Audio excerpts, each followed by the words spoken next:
محمد نے آकर کفر کو مٹایا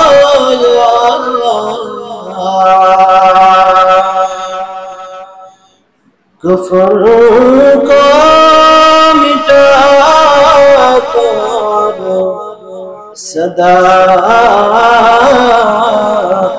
بتایا بلغنا بکمالہ کشف الدجى بجمالہ حسنت جميع خصاله صلوا عليه وآله لا إله إلا الله لا إله إلا الله لا إله إلا الله شد وجودش رحمة للعالمين مسجد وشد همارو يا سمين لا إله إلا الله لا إله إلا الله لا إله إلا الله لا إله إلا الله لا إله إلا الله صحبة صالح ترى صالح كناد صحبة صالح ترى صالح كناد لا إله إلا الله لا إله إلا الله لا إله إلا الله على ياسر من القصر معلّى ستدفن عن قريب في التراب له ملك ينادي كل يوم لدون الموت وظلول الخراب لا إله إلا الله لا إله إلا الله لا إله إلا الله لا إله إلا الله محمد رسول الله صلى الله عليه وسلم الحمد لله الله تعالى দরবারে লাখ কোটি শুকরিয়া যে মহান মালিক আজকে আমাদেরকে সুস্থ শরীরে আল্লাহ তাআলার পবিত্র ঘর মসজিদে আসার জন্য বসার জন্য তৌফিক দিয়েছেন এই জন্য জবান খুলে আওয়াজ করে আলহামদুলিল্লাহ।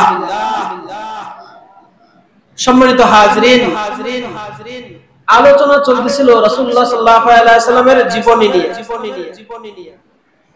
রাসূলুল্লাহ সাল্লাল্লাহু আলাইহি ওয়াসাল্লামের একদম জন্ম থেকে নিয়ে মৃত্যু পর্যন্ত জীবনীকে বলা হয় সিরাতুন নবী। রাসূলুল্লাহ সাল্লাল্লাহু আলাইহি ওয়াসাল্লামের জন্ম থেকে নিয়ে মৃত্যু পর্যন্ত জীবনীটাকে বলা হয় সিরাতুন নবী।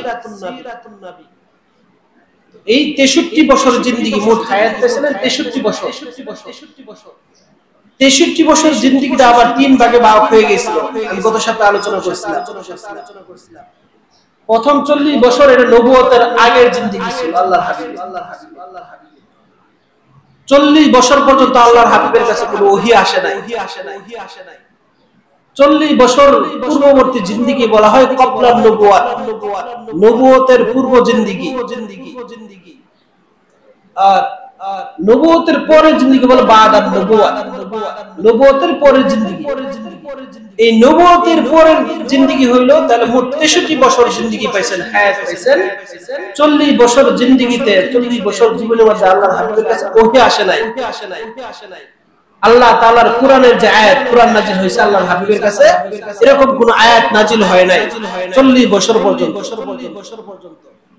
40 বছর পরে গিয়ে আল্লাহর হাবিবের কাছে ওহী আসছে। তাহলে 40 বছরের পরে যে 23 বছর জিন্দেগি এটাকে বলা হয় বাদান নবুয়াত। 40 বছরের আগে জিন্দেগি বলা হয় ক্বাবলান নবুয়াত, আর 40 বছরের পরে জিন্দেগি বলা হয় বাদান নবুয়াত। এটাকে মুফাসসিরে কেরাম 3 ভাগে ভাগ করছেন।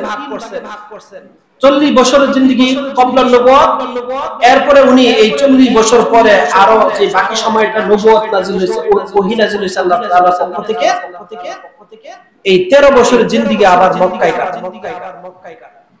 এটাকে বলা হয় মাক্কি জিন্দেগি। আল্লাহর হাবিবের জিন্দেগি এই 13 বছরের জিন্দেগি বলা হয় মাক্কি জিন্দেগি। এরপরে মক্কা থেকে হিজরত করে মদিনায় চলে যান, এটাকে বলা হয় মাদানী জিন্দেগি। আমরা গত সপ্তাহে মোটামুটি এই 40 বছর যে আল্লাহর হাবিবের জন্ম থেকে নিয়ে 40 বছর হায়াত পর্যন্ত মোটামুটি আলোচনা করছি। এই আলোচনা দ্বারা একটা জিনিসই সবচেয়ে স্পষ্ট এবং বুঝে আছে যে আল্লাহর হাবিবের যে মিলাদুন নবী এবং সিরাতুন নবী, এই দুটো বিষয় নিয়ে আলোচনা চলতেছিল।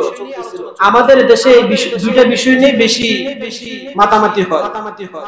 কেউ বলে মিলাদুন নবী আর কেউ বলে সিরাতুন নবী। সঠিক যে বিষয়টা, আমরা যে সাধারণ মুসলমান, সাধারণ মানুষ, আমরা তো বিষয়টা আসলে কোনটা সঠিক, আবার সেম কথাগুলো আমাদের মতো টুপিওয়ালা হুজুররাই বলে। আমাদের মতো হুজুররাই বলে যে মিলাদুন নবী, কেউ বলতেছে মিলাদুন নবী, আবার কেউ বলতেছে সিরাতুন নবী।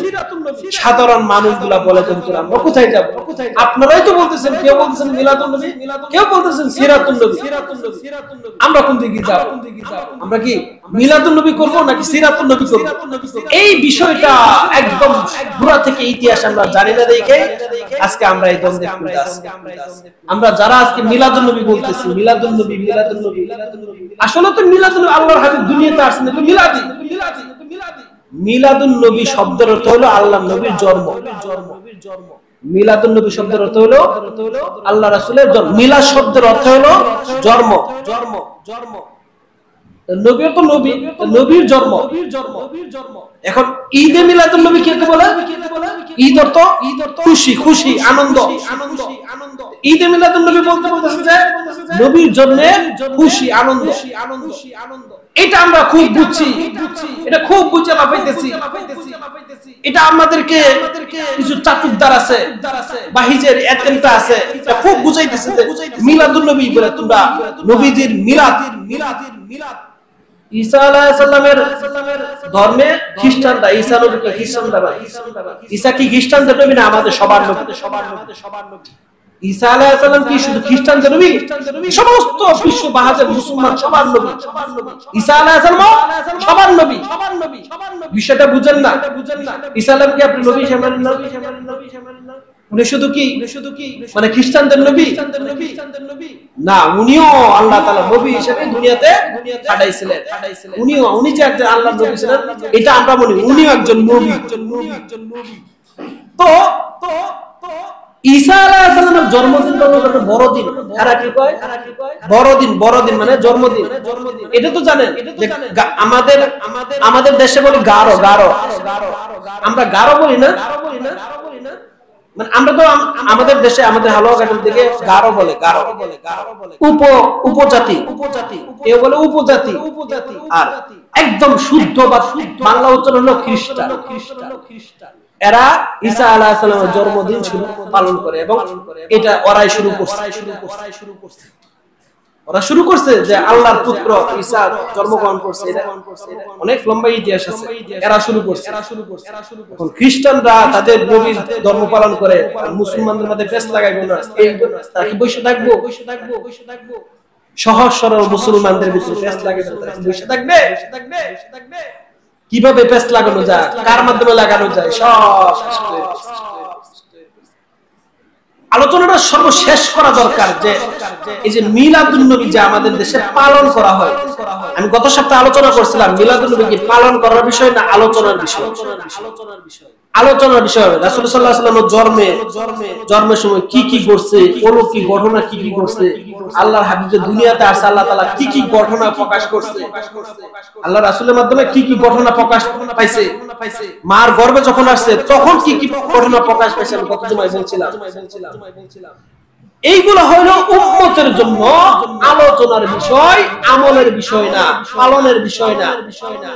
আর নবীর জন্য নবুয়তের দলিল। রাসূলুল্লাহ সাল্লাল্লাহু আলাইহি ওয়াসাল্লাম 40 বছর বয়স পর্যন্ত যে এই ঘটনাগুলো ঘটছে, এইগুলো নবীর জন্য নবুয়তের দলিল। আইয়ামে জাহিলিয়াতের যুগ চলতেছিল, মূর্খতার যুগ। মূর্খ সমাজ আপনি কি বুঝাইবেন? মূর্খ সমাজের মধ্যে এমন কিছু দেখতে হবে যেটা দেখে বুঝে না আসলে এই লোকটা যে কথাটা বলছে বাস্তব। কারণ উনার মাঝে এমন কিছু আমরা দেখছি যেগুলো অন্য কারোর মধ্যে সম্ভব না। মার গর্ভে আছে তো পানি আনতে গেছে মা আমেনা, পানি একদম কুয়ার নিচ থেকে কিনারায় চলে আসছে।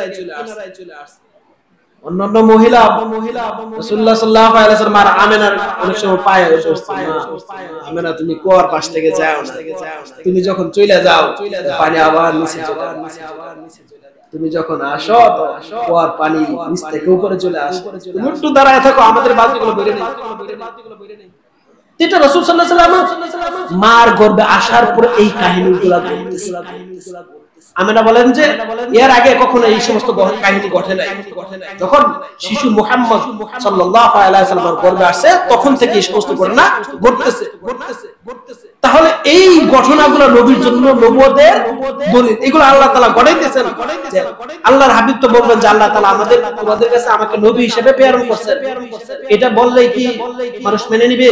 ওই আইয়ামে জাহিলিয়াতের যুগে মেনে নিবে? বললেই এমন কিছু পাইতে হবে নবীর মাঝে, ওই লোকের মাঝে, যেটা উনি যখন বলবে যে হ্যাঁ আমি একজন নবী, তখন ওনারা বুঝবে হ্যাঁ উনি তো ওই যে আমরা তো ছোট থেকে দিকে আসতেছি এই ঘটনাগুলো ঘটছে।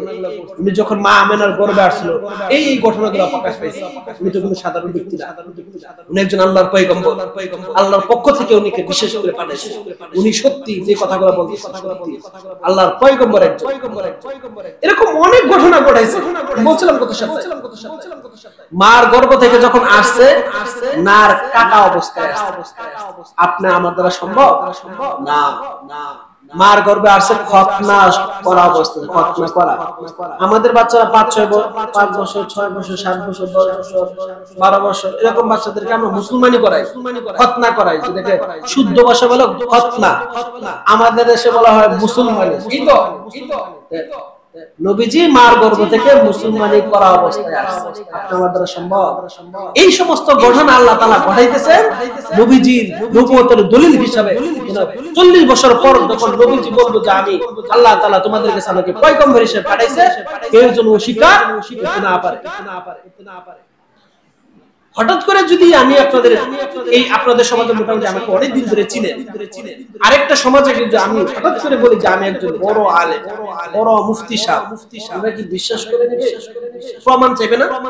প্রমাণ তো লাগবে, প্রমাণ লাগবে। প্রমাণ হিসেবে আল্লাহ তাআলা নবীজি দাবি করবে, আল্লাহর হাবিবকে নবী হিসেবে প্রমাণ করবে। প্রমাণগুলা জন্মের আগে থেকে শুরু করে যেন মক্কার সমস্ত মানুষগুলা দেখে যে আল্লাহর হাবিব যে একজন নবী হিসেবে দাবি করছে, কোনো মিথ্যা না, সত্য। এই সমস্ত ঘটনাগুলা ঘটছে, এগুলা নবীর দ্বারাই সম্ভব, অন্য কারো দ্বারা সম্ভব না। অন্য সাধারণ মানুষের দ্বারা এই ঘটনা সম্ভব না। উনি যে একজন নবী এটা সত্য। তাহলে 40 বছর বয়স পর্যন্ত যে ঘটনা ঘটছে এগুলা নবীর জন্য নবুয়তের দলিল। নবী হিসেবে নিজেকে প্রমাণ করবে, এটা দলিল, এটা প্রমাণ। 40 বছর জিন্দেগি বয়স চলে গেছেন, আল্লাহ তাআলা নবীদেরকে পাঠাইছেন আল্লাহ তাআলার কালেমার দাওয়াত দেওয়ার জন্য, দ্বীনের দাওয়াত দেওয়ার জন্য। 63 বছর জিন্দেগিতে 40 বছর তো এমনি পার হয়ে গেছে। দাওয়াতের কাজ, মানে দাওয়াতের কাজ হুকুম আসে না, এখনো ওহী আসে না যে দাওয়াতের কাজ করতে।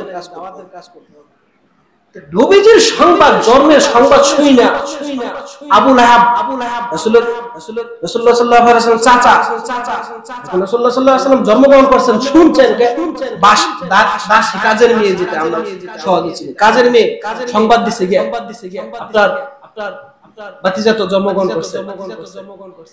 ও যে সংবাদটা দিছে মানে খুশি সংবাদ, খুশি সংবাদ না। আমরা তো যখন শুনি তো নাতি হইছে, ছেলে নাতি, আলহামদুলিল্লাহ। ওই কে আসো, যাও মিষ্টি নিয়ে আসো, মিষ্টি নিয়ে আসো, মিষ্টি নিয়ে আসো। আর হ্যাঁ যে সংবাদটা দিয়েছে সর্বপ্রথম, হেরে তো একটা কিছু দিতে মন চায়। আল্লাহর রাসূলের চাচার কাছে যখন এসে বলছে আপনার ভাতিজা জন্মগ্রহণ করছে, উনি সাথে সাথে ওনাকে সারা জীবনের জন্য তুমি দাসী ছিলা, আজ থেকে তোমাকে সারা জীবনের জন্য মুক্তি করে দিলাম, আর তোমার দাসগিরি করতে হবে না। খুশি হয়ে দিছিল না? খুশি হয়েছিল, খুশি হয়ে দিছে। 40 বছর যখন পার হয়ে গেছে, আল্লাহর হাবিবের কাছে ওহী আসছে। ওহী আসার পর দিনের দাওয়াত দিছে, অনেক লম্বা ঘটনা। সূরাতুল লাহাব, তাব্বাত ইয়াদা আবি লাহাবিন ওয়া তাব। এই যে লাহাব, সূরাতুল লাহাব আবু লাহাবের সম্পর্কে নাযিল হয়েছে। যখন দ্বীনের কথা বলছে যে আল্লাহর হাবিব আমাকে তো আল্লাহ তাআলা পয়গম্বর হিসেবে পাঠাইছে, সুতরাং আমি এক আল্লাহর ইবাদত করি, আপনিও এক আল্লাহর ইবাদত করেন। আল্লাহ তাআলার কোরআন সত্য, কোরআন অনুযায়ী জিন্দেগি চালান, পাঁচ ওয়াক্ত সালাত আদায় করেন, অন্যায় কাজ করেন না, মানুষের হক খায় রাখেন না, জুলুম করেন না, এতিমদের উপর জুলুম করেন না, এতিমের হক আদায় করেন, সাধারণ মানুষের হক আদায় করেন, নামাজ আদায় করেন। আল্লাহ তাআলা যে এক, আল্লাহ তাআলাকে বিশ্বাস করুন। শুধু এটাই না, আল্লাহর হাবিব বলেছেন, ও আমার চাচারা, ও মক্কার অধিবাসীরা, পাহাড়ে ওইটা আল্লাহর হাবিব ডাকতেছেন সবাইকে। সবাই তো আগে যদি কোনো বিপদ আসতো পাহাড়ের উপর দাঁড়ায় চিল্লাইতো, তখন দেখতো যে বিপদ আসছে। আল্লাহর হাবিব পাহাড়ের চূড়ায় ওইটা উঁচু জায়গায় ওইটা ডাকতেছেন, ও মক্কার অধিবাসীরা। আল্লাহর হাবিবের কাছে কোন আত্মীয়-স্বজন চাচারা সবাই গেছে। যখন বলছে আমি যদি তোমাদেরকে বলি যে পাহাড়ের ওই পাশ থেকে একটা ভয়ানক বাহিনী তোমাদের উপর আক্রমণ করবে, তুমি এটা বিশ্বাস করবে কিনা? তারা বলছে, হ্যাঁ মুহাম্মদ, এই যে 40টা বছর বয়স তুমি আমাদের মাঝে লালিত পালিত হয়েছো, ছোট থেকে তোমাকে দেখতেছি, কোনদিন তুমি একটা মিথ্যা কথা বলো নাই, তুমি যা বলবা তাই সত্য, শুধু তাই নয়। আল্লাহর হাবিবকে তারা এত বিশ্বাস করতো, এত বিশ্বাস করতো, তারা নিজেরাই আল্লাহর হাবিবের নাম দিয়েছিল আল আমিন। আল্লাহ আমিন উপাধি দিয়েছিল না? এটা কি রাসূল সাল্লাল্লাহু আলাইহি ওয়াসাল্লামের বাবার নাম রাখছিল, মা নাম রাখছিল, আল্লাহ তাআলার পক্ষ থেকে আসছিল? এটা মনে রেখে তাহলে নাম দিছে কারা? এই যে তারাই, মক্কার মানুষ যারা আল্লাহর হাবিবের আশেপাশে যারা ছিল, তারাই নামটা দিছে যে আল আমিন, বিশ্বাসী, আমানতদার, কোনদিন মিথ্যা কথা বলে না। ইচ্ছা অনিচ্ছা কোনোভাবে আল্লাহর হাবিবের জবানে সারা জিন্দেগিতে একটা মিথ্যা কথা বলে এটা তারা হ্যাঁ, তুমি যদি বলো আমরা এটাও বিশ্বাস করি। আল্লাহর হাবিব বলেন, আমি এমন একটা আযাবের সংবাদ আপনাকে দিতেছি, ওগো আমার উম্মতেরা, ওগো আমার দলেরা, আমার পরিবারবর্গের মানুষ, আপনারা যদি এক আল্লাহকে না মানেন, এক আল্লাহর ইবাদত না করেন, মূর্তির উপাসনা না ছাড়েন, আল্লাহ তাআলার আযাব এত নিকটবর্তী, শুধু দুনিয়ার জমিন থেকে পার হইতে দেরি হবে, জাহান্নামের আগুন সহ্য করতে হবে। সুতরাং ভয়ানক এক শাস্তি অপেক্ষা করতেছে আপনাদের জন্য। যখন এই কথা দিনের দাওয়াত দিচ্ছে, আল্লাহ এক এই কথাটা মাইনে নেয়, নামাজ পড়ুন, অত্যাচার জুলুম এগুলা করেন না, পরের হক নষ্ট করেন না। তখনই আবু লাহাবে কয় যে মুহাম্মদ, এতদিন তো তোমার আমরা সত্যবাদী ভাবতাম, সাল্লাল্লাহু আলাইহি ওয়াসাল্লাম, এতদিন তো তোমাকে আমি সত্যবাদী ভাবতাম, ভালো ভাবতাম। যখন দিনের দাওয়াত দিছে, ইসলামের দাওয়াত দিছে, নামাজের কথা বলছে, আল্লাহর প্রতি ঈমান আনতে বলছে, তখনই বুঝে দিয়ে গেছে। তখন মুহাম্মদ তোমার হাত পা ধ্বংস, তোমার হাত কি হোক ধ্বংস। আল্লাহ তাআলা ওই ব্যক্তির সূরাতুল লাহাব নাযিল করেন, তাব্বাত ইয়াদা আবি লাহাব, যে মুহাম্মদুর রাসূলুল্লাহ সাল্লাল্লাহু আলাইহি ওয়াসাল্লাম হাত ধ্বংস হবে না, আবু লাহাবের হাত কি হোক ধ্বংস। তাব্বাত ইয়াদা, ইয়াদু শব্দের অর্থ হাত, ইংলিশ মে হ্যান্ড, আবু লাহাবের হাত কি হোক ধ্বংস, মুহাম্মদুর রাসূলুল্লাহ সাল্লাল্লাহু আলাইহি ওয়াসাল্লাম হাত ধ্বংস হবে। বিষয়গুলো বুঝতেছেন? জন্মের সময় কি খুশি, আনন্দ। জন্মের সময় আবু লাহাব খুশি হয়ে দাসীরে মুক্ত করে দিয়েছে, কিন্তু যখন বাস্তবের সাথে মিলাইতে গেছে তখনই কি করে না, মানে না। আমাদের সমাজে এরকম কিছু আবু জাহেল, আবু লাহাব মার্কা লোক আছে, তারা সবকিছু রাসূলুল্লাহ সাল্লাল্লাহু আলাইহি ওয়াসাল্লামের জন্ম সম্পর্কে মিলাদ সবকিছু করবে, যখন নামাজের কথা বলা হবে, যখন রাসূলুল্লাহ সাল্লাল্লাহু আলাইহি ওয়াসাল্লাম 63 বছর জিন্দেগি কিভাবে চালাইছেন এটা করতে হবে, তখন মারিফাত নিয়ে আমরাও নামাজ পড়ি, আমরা ভিতরে নামাজ কত শয়তানি দেখে। আমরা মিলাদ বানি কিন্তু সিরাত মানি না। বিষয়টা বুঝছেন? আবু লাহাব বলছে আমি তোমার মিলাদ মানি নিছিল না আবু জাহেল, তখন সিরাত মানে আল্লাহর হাবিব নিজে নামাজ পড়তেছে, নামাজের কথা বলছেন, পালন করছে। আল্লাহর হাবিব অন্যায় করতে নিষেধ করতেন, তারা অন্যায় করত, এতিমের মাল খাইতো, সূরাতুল আরাইতাল্লাযী ইয়াযিবু বিদ্দিন, সূরাতুল মাউনের তাফসীর করছিলাম, ওখানে আরাইতাল্লাযী ইয়াযিবু বিদ্দিন কাযালিকা ইয়াদুউল ইয়াতীম, কাযালিকাল্লাযী ইয়াদুউল ইয়াতীম, এতিমের গলা ধাক্কা দিত, মানে এতিমের মাল সম্পদ হরণ করত। এই সবগুলো ছিল, যখনই বলছে এগুলো বন্ধ করেন, তখনই তার কথা তখনই মানে না, তখনই উল্টা হয়ে গেছে, সব কিছু উল্টা হয়ে গেছে। আমাদের সমাজে কিছু মানুষ আছে যে আপনি তার হাজার বুঝাইছেন, সে বুঝতে রাজি না। ওই যে আবু লাহাব যে মার্কা, শুরুতে খুশি আছেন আল্লাহর হাবিবের জন্মতে খুশি, কিন্তু সিরাতে খুশি না, আল্লাহর হাবিবের যে কথাগুলো বলছে এগুলো মানতে রাজি না, এগুলোতে সে খুশি না। এরকম কিছু আছে। এই 63 বছর জিন্দেগিতে আল্লাহর হাবিব যেদিন দুনিয়াতে আসছে, আবার দুনিয়া থেকে চলে গেছে, আল্লাহর হাবিব এই রবিউল মাসে এই দুনিয়াতে জন্মগ্রহণ করেছেন 12 রবিউল আউয়াল, আবার দুনিয়ার জমিন থেকে চলে গেছেন 12 রবিউল আউয়াল। বিষয়টা খুব সুন্দর করে বুঝেন। আল্লাহ আজকে সময় পাবো কিনা আল্লাহ ভালো জানে। যাই হোক, তাহলে বিষয় সুন্দর করে বুঝেন যে আল্লাহর হাবিব দুনিয়াতে আসছেন 12 রবিউল আউয়াল। কিছু মতামত আছে, জন্মের সময় কিছু মতামত আছে, কে বলছে 12 রবিউল আউয়াল, কে বলছে 8, কেউ 10, কেউ 18, কেউ 9, কেউ 10, এরকম কয়েকটা মতামত আছে। সর্বগ্রহণটা হয়েছে 8 তারিখে আল্লাহর হাবিব 8 রবিউল আউয়াল জন্মগ্রহণ করছে। আবার কিছু তাফসীরে আছে যে বর্ণনা আছে যে 12 রবিউল আউয়াল, আপনি 12 রবিউল আউয়াল মানেন, আমি 12 রবিউল আউয়াল মেনে নিছি, 12 রবিউল আউয়াল। এখন এবার চলে আসেন 12 রবিউল আউয়াল আল্লাহর হাবিব করছেন, জন্মগ্রহণ করছেন, দুনিয়াতে আসছেন, আবার 12 রবিউল আউয়াল দুনিয়ার জমিন থেকে চলে গেছে। এখন আপনি হাসবেন না, কাঁদবেন। মানুষ দুনিয়ার জমিতে আসলে আলহামদুলিল্লাহ খুশি হয়ে মিষ্টি বিতরণ করি, আর বাবা মা সন্তান কেউ মারা গেলে তখন খুশি করি, আনন্দ করি, মিছিল করি, জশ্নে জুলুস করি, জশ্নে জুলুসের নামে শয়তানি করি, ঈদে মিলাদুন নামে স্লোগান তুলে রাস্তা স্লোগান করি। এগুলো সাহাবায়ে কেরাম করছে, তাবে তাবেঈন করছে, আমরা এটা কি করতেছি? কোন দিকে কার কথায় হাঁটতেছি? কাদের ছলনায় আমরা ঘুরতেছি? দুনিয়ার জমিন থেকে চলে গেছেন কত তারিখে? 12 রবিউল আউয়াল। হাসবেন না, কাঁদবেন। ইতিহাস তালাশ করে দেখেন, নবীজি যখন দুনিয়ার জমিন থেকে চলে গেছেন, সাহাবায়ে কেরাম অবস্থা কেমন ছিল? হযরত বেলাল রাদিয়াল্লাহু আনহু আল্লাহর হাবিব যখন দুনিয়ার জমিন থেকে চলে গেছেন, শুনছেন আল্লাহর নবী দুনিয়াতে নাই, বেলাল রাদিয়াল্লাহু আনহু মসজিদ হইলে এমন কান্না শুরু করছে, কাঁদতে তিনি বেহুশ হয়ে পড়ে গেছেন মসজিদের মাঝে। হযরত ওমর বলেন, আমি পয়গম্বর, আমি বেদিন ছিলাম, দিন ছিল না আমার মাঝে, আমি গুমরা ছিলাম, আমার মাঝে কোনো দিন ছিল না, আমার মাঝে কোনো বুঝ ছিল না। আল্লাহর হাবিবের হাতে আমি কালেমা পড়ে মুসলমান হইছি। নবীজি থাকবে না, নবীজি দুনিয়াতে নাই, এই কথা আমি মানতে পারবো না। নবীজি দুনিয়াতে নাই, আল্লাহর হাবিবের চেহারা আমি দেখতে পারবো না, এই কথা আমার কাছে কেউ বললো না। নবীজি দুনিয়ার জমিন থেকে চলে গেছেন, এই কথা আমার সামনে কেউ বললো না, আমি এটা মানতে পারবো না।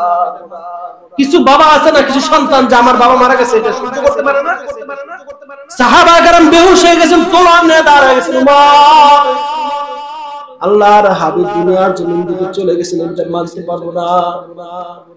আবু বকর পাগলের মতো হয়ে গেছেন, উসমান রাদিয়াল্লাহু আনহু কান্না করতে করতে বেহুশ হয়ে গেছেন। সাহাবা কেরামের কান্না, সারা মদিনার মাঝে শুধু কান্না আর কান্না। ছোট ছোট বাচ্চাগুলা মার কাছে বলছে, মা নবীজি কোথায়, নবীজি কোথায়, যারা আমার মাথার মধ্যে হাত বুলায় দিত, আমাকে সালাম দিত, মুসাফা করত। ওগো মা, নবীজি কোথায়? আজকে তো নবীকে দেখতেছি না। ছোট ছোট কুলের বাচ্চারা পর্যন্ত 3 দিন পর্যন্ত খাবার চায় নাই। ছোট ছোট বাচ্চারা পর্যন্ত 3 দিন মার কাছে খাবার চায় নাই। নবীর দুনিয়ার জমিন থেকে চলে গেছেন 12 রবিউল আউয়াল। সাহাবাদের মধ্যে কান্না, সমস্ত মহিলাদের মাঝে কান্না, ছোট ছোট বাচ্চারা কাঁদতেছে, নবী চলে গেছেন, নবী চলে গেছেন, কেউ মানতে পারতেছে না। সমস্ত সাহাবাদের কান্না, ছোট ছোট বাচ্চাদের মধ্যেও কান্না। হযরত আবু বকর রাদিয়াল্লাহু আনহু আল্লাহর চতুর্দিকে শুধু কান্না আর কান্না। আল্লাহ এখন উনি এটা প্রকাশ করতেছেন না। কিছু কান্না আছে ভিতরে থাকে, ভিতরে থাকে, কিছু কান্না আছে ভিতরে থাকে। সন্তানকে যখন পড়তে দিয়ে আসা হয়, বাবার দিলগুলা সাধারণত একটু শক্ত হয়, মাদের দিলগুলা নরম হয়। আল্লাহ মাদের দিল নরম করে আল্লাহ সৃষ্টি করছে। মহিলাদেরকে আল্লাহ দিল নরম করে সৃষ্টি করছে। বাবাদের দিল একটু শক্ত হয়, কিন্তু বাবাদের দিল শক্ত বলতে কি পাথর না, বাবাদের দিলগুলাও নরম, কিন্তু সাময়িকের জন্য শক্ত হয়। ছেলেরা যখন পড়তে দিয়ে আসছে, কিন্তু ছেলের মায়ের কারণে, মানে তার তো মানুষ হইতে হবে, ভবিষ্যতে বড় হইতে হবে, তাকে দিয়ে আসে, কিন্তু ছেলে কাঁদতেছে, যাইতে চায় না, রাইখা আসে একটু শক্ত দিল। যখন দিয়ে আসে প্রতিষ্ঠানে, দিয়ে আসার পরে রাস্তায় এসে কান্না করে, আমার কলজা টুকরা দিয়ে আসছে, তখন কাঁদে না, ছেলের সামনে কান্দে না, ছেলের সামনে কান্না আর সে সামনে অগ্রসর হইতে পারবে না, তখন দুই কান্না এক হলে মানুষ হইতে পারবে না, তখন তাকে ঠিকই দিয়ে এসে আবার সে কান্না করে। আর অনেক সময় বাবারা কান্না করে, অনেক ছেলে বাহিরে চলে যায়, সামনে কিছু করে না, সামনে কিছু মন ভাঙে যাবে, মা ঠিকই কাঁদতেছে, বাবা কান্দে না, ঠিকই আড়ালে যে বাবা সন্তানের জন্য কাঁদে, ঠিকই বাবার আড়ালে সন্তানের জন্য কাঁদে। এমন সময় কান্দে দুনিয়ার কেউ দেখে না, সন্তানের জন্য এমন সময় বাবারা কান্দে, দুনিয়ার কেউ দেখে না, সন্তানের জন্য কান্দে। মা ঠিকই সন্তান মারা গেলে মার অবস্থা ঠিক থাকে না, বাবা হয়তো নিজেকে সাময়িকের জন্য ঠিক রাখে, কিন্তু মসজিদে যখন আসে, নামাজে যখন দাঁড়া, আর যখন মালিকের কাছে তুলে, তখন বাবার কান্না পৃথিবীর কেউ থামাইতে পারে না, কেউ থামাইতে পারে না, তখন নির্মল আল্লাহর কাছে দোয়া করে সন্তান, এই কান্না কেউ দেখে না। বাবারা তাদের একটু শক্ত দিলের হইয়া, কিন্তু শক্ত না, বাবাদেরও দিল আছে, যেই কথাগুলো বলতেছিলাম, নবীজি দুনিয়ার জমিন থেকে চলে গেছেন, হযরত আবু বকর রাদিয়াল্লাহু আনহু ঘরে ঢুকছেন, আল্লাহর হাবিবের চাদর মোবারক সরায়া আল্লাহর হাবিবের চেহারায় কপালের উপর চুমা দিছেন, ভিতরে ভিতরে কান্না করতেছেন, চোখের পানি পড়তেছেন, কেউ দেখে না, কেউ দেখে না। আবু বকর ভিতরে ভিতরে কাঁদতেছেন। চিন্তা করেন, সমস্ত সাহাবা এখন পাগলের মতো হয়ে গেছে গা, পাগলের মতো হয়ে গেছে গা, নবীজির বিরহ সহ্য করতে পারতেছেন না, দুনিয়ার জমিন থেকে নবীজি বিদায় হয়ে গেছে, এরা সহ্য করতে পারতেছেন না। আমি যদি এখন হুজুরুল্লাহ সাল্লাল্লাহু আলাইহি ওয়াসাল্লামের পরে নবীজির পর আবু বকর যদি এখন ভেঙে পড়ে, সমস্ত সাহাবার অবস্থা অন্যরকম হয়ে যাবে। আবু বকর নিজেকে শক্ত রেখে এবার আল্লাহর হাবিবের চাদর সরায়া কপালে চুমা দিয়েছেন। এবার চোখ থেকে পানি পড়তেছে, চোখ থেকে পানি পড়তেছে, আর বলতেছে, আল্লাহর নবী, যত জায়গায় আপনি হিজরতে যাইতেন, সব জায়গায় আমি আবু বকরকে নিতেন। হিজরতের সময় আপনি আবু বকর নিছেন, মক্কার জীবন ছেড়ে যখন মদিনায় গেছেন, তখনও আবু বকর নিছেন। মক্কার মধ্যে কাফেররা আপনাকে নির্যাতন করছে, অত্যাচার করছে, তখন আমি আপনার সাথে ছিলাম। ওগো পয়গম্বর, দুনিয়ার জমিন থেকে আপনি একা কেন বিদায় হইলেন? দুনিয়ার জমিন থেকে কেন একা বিদায় হইলেন? আমি আবু বকর কেন একা রেখে গেলেন? আমি আবু বকর কেন আপনার হিজরত এই সফরের সঙ্গী বানাইলেন না? ও আল্লাহর পয়গম্বর, আমি এটা কিভাবে সহ্য করব? আবু বকরের যে চোখের পানি আল্লাহর হাবিবের গায়ে পড়ে গেছে, তাফসিরে আসছে আবু বকরের যে পানি আল্লাহর হাবিবের কাছে পড়ছে, এই পানির কারণে আবু বকর কিয়ামতের দিনে এই পানি আবু বকরকে মুক্তি দিয়ে দিবে। সুবহানাল্লাহ। আর কিছু লাগবে না, আর কিছু লাগবে না, শুধু এই চোখের পানি যে আল্লাহর হাবিবের গায়ে পড়ে গেছে, চোখের পানি মুক্তি দিয়ে, অন্য কিছু লাগবে না।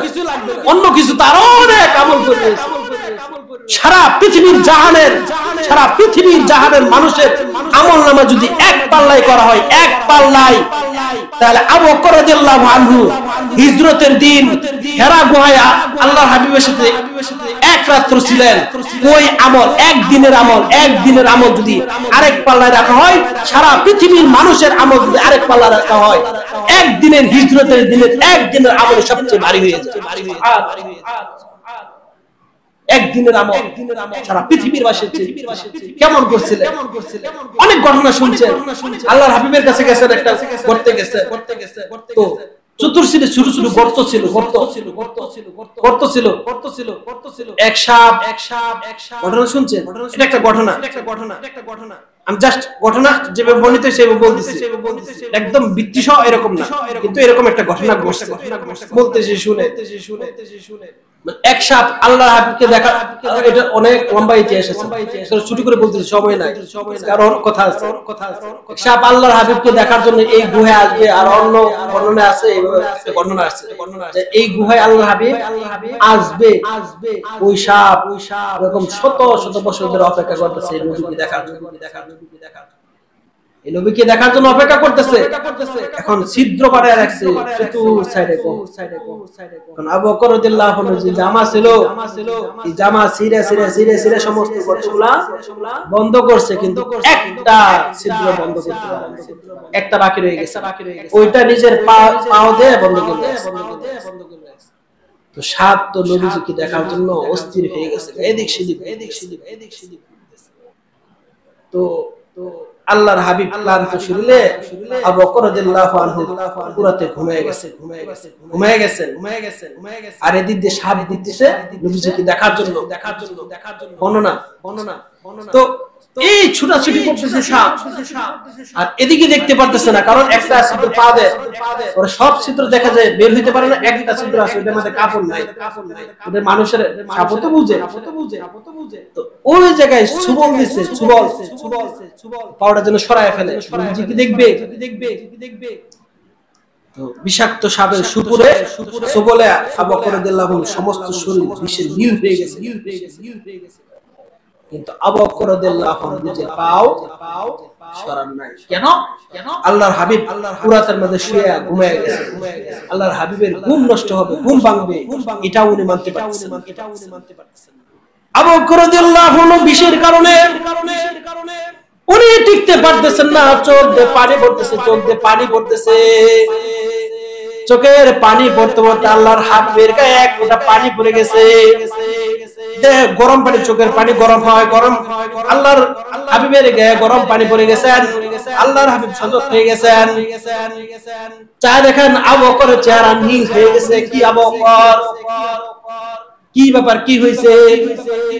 আবু বকর রাদিয়াল্লাহু আনহু বলেন, আল্লাহর হাবিব, আপনি আমার উরাতে বসে ঘুমাইতেছেন, আপনার ঘুম ভাঙবে এই জন্য আমি বলি নাই।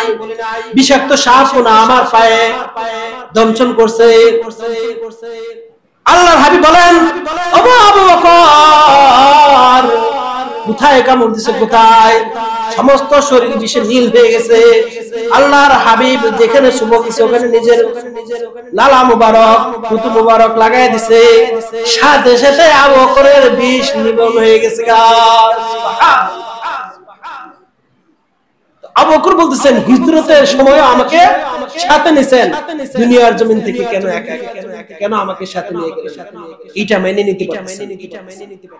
এটা আল্লাহর হাবিবের বিরহ মেনে নিতে পারতেছেন না, সাহাবায়ে কেরাম মেনে নেয় না। আর আমরা কি করি?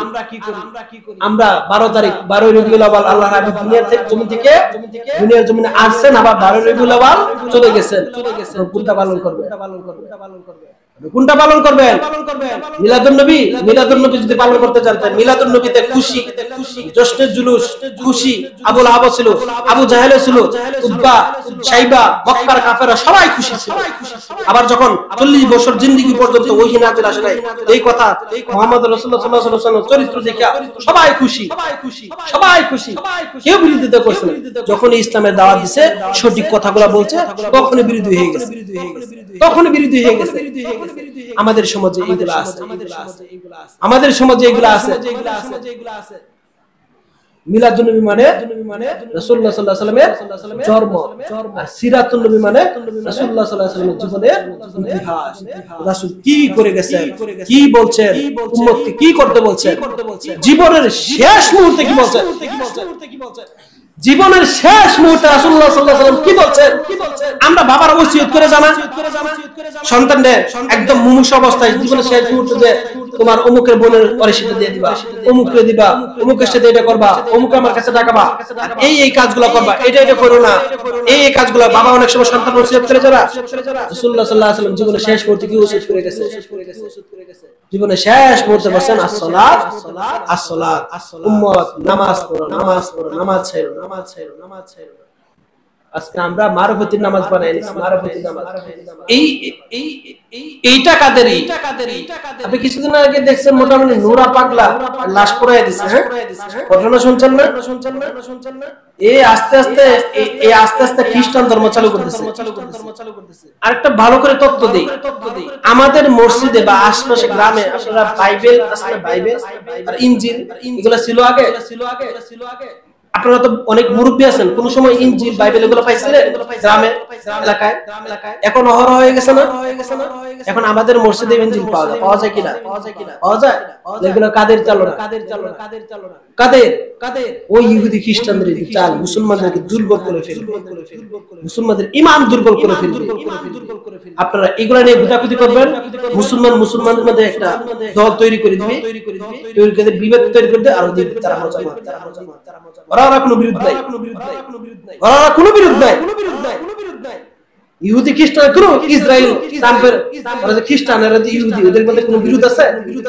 মুদি আর ট্রাম্পের মধ্যে কোনো বিরোধ আছে? হিন্দুরা সমস্ত দুনিয়ার যত জালেম আছে, বেদিন আছে, সবাই এক। শুধু মুসলমানদের এক হইলে আজকে সময় হবে না। মুসলমানরা এক হইলে কতটুকু পাওয়ার হয়। মুসলমান সংখ্যা ছিল 313 জন, মুসলমানের সংখ্যা 313 জন, আর কাফেরদের সংখ্যা হলো 1000 এর উপরে। কাফেরদের সংখ্যা কত? 1000 এর উপরে। মুসলমানদের হাতে 15টার হাতে ডাল, 15 হাতে মেসওয়াক, 15 হাতে বাঙ্গা তরবারি, কোন একটা ঘোড়া দুর্বল, বলদ দুর্বল, অস্ত্র শস্ত্র সজ্জিত না, যুদ্ধের পোশাক আছে এরকম না। কয়জন? 313 জন। আর কাফেরদের বীর বাহাদুর, অস্ত্র শস্ত্র সজ্জিত। ইহুদিরা ওদেরকে লালায় দিছে, সবাই ইহুদি এবং সব কাফেররা মিলা মুসলমানের ধ্বংস করে দেয়। বদরের প্রান্তরে যুদ্ধ শুরু হয়েছে। আল্লাহর হাবিব আল্লাহর কাছে দোয়া করছে, আল্লাহ তাআলা নির্দেশ দিয়েছেন যে মক্কার জিন্দেগিতে 13 বছর মার খাইছে। মক্কার জিন্দেগি নিয়ে আলোচনা চলতেছে। মক্কায় 13 বছর কি খাইছেন? মার খাইছেন। এভাবে যদি মার খাইতেই থাকেন, যত সন্ত্রাস আছে মক্কার, আবু জাহেল সন্ত্রাস প্রকাশ্যে রাস্তায় মারছে। এখন মারে না সন্ত্রাস যারা রাস্তায় মারে না, প্রকাশ্যে খুন করে যারা ডাকাতরা। এই সন্ত্রাস এবং ডাকাত মুক্ত যদি একটা দেশ পৃথিবী দিতে চান, তাহলে এদেরকে প্রতিহত করতে হবে, এদেরকে প্রতিহত করতে হবে। আল্লাহর হাবিব মক্কা ছাইরা 13 বছর জিন্দেগি ছেড়ে মদিনায় চলে গেছেন। মদিনাতেও তারা কি করবে? হামলা করবে। মদিনাতেও হামলা করবে। আল্লাহর হাবিব মদিনায় চলে গেছেন, মদিনাতেও তারা হামলা করবে। 950 বাহিনী, 950 সন্ত্রাস রেডি করছে আবু জাহেল মক্কা মদিনায়। মুহাম্মদ রাসূলুল্লাহ সাল্লাল্লাহু আলাইহি ওয়াসাল্লাম আর যারা অনুসারী সাহাবায়ে কেরাম আছে আক্রমণ হবে। এরপর আরো অনেকে মিশছে, 1000 এর উপরে অস্ত্র সজ্জিত শেষ করে দিবে। আর কত 313 জন গোটা কয়েক মহিলা কয়েক শেষ করে দিবে। তখন আল্লাহ তাআলা বলেন যে এখন আর মায়ের পূর্বে মায়ের হবে, শুধু সহ্য করে গেলেই তখন আর এটা মায়ের থাকে না, তখন নীরবে সহ্য করলে শেষ হয়ে যাবে, শেষ করে দিবে। এখন মায়ের বদলে কি হবে? মায়ের হবে। তখন আল্লাহ তাআলা জিহাদ করেন। এখন এই সন্ত্রাস দমন করা একটা হাতিয়ার হলো জিহাদ। জিহাদ করেন, এদের বিরুদ্ধে যুদ্ধ করেন। 313 জন আর ওদিকে কত? 1000 উপরে, 1000 উপরে। একজনের সাথে মোটামুটি 3 জন বা 4 জন, মুসলমান একজন, এরা 3 জন। মুসলমানের হাতে অস্ত্র সজ্জ নয়, এদের হাতে অস্ত্র সজ্জ আছে। 313 জন বদরের ময়দানে যখন যুদ্ধ শুরু হয়ে গেছে, নারায়ে তাকবীর, আল্লাহু আকবার বলে যখন সাহাবায়ে কেরাম চাপায়া পড়ছে, ওরা চাপায়া পড়ছে, ওদের 70 জন কচু কাটা হয়েছে বদরের মাঝে। কয়জন? 70 জন কচু কাটা হয়েছে, আর 70 জন মুসলমান গ্রেফতার করে ফেলছে।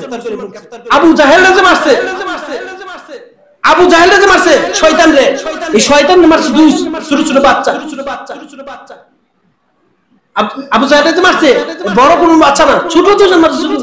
আব্দুর রহমান আউফ বলছে যে আবু জাহেল কে চাচা, সাহাবী কে আব্দুর রহমান আউফ, ওনাকে বলেন চাচা আবু জাহেলরা কারা যে নবীজিকে কষ্ট দিত, আমার নবীজিকে কষ্ট দিতে, হ্যাঁ বলেন। দুই ভাই আসছে, ওই দুই ছেলেরা দেখা ওই সাহাবী যে আমরা বড় সরো হয়ে সাহস করি না, এরা দুইজন কি করবে, ছোট ছোট এক থাপ্পড় দিলি তো ও চাচা খালি দেখায়া দেন কে আবু জাহেলটা কারা চিনে না, ওরা খালি দেখায়া দিছে যে ওই হলো আবু জাহেল, ও যে আবু জাহেল।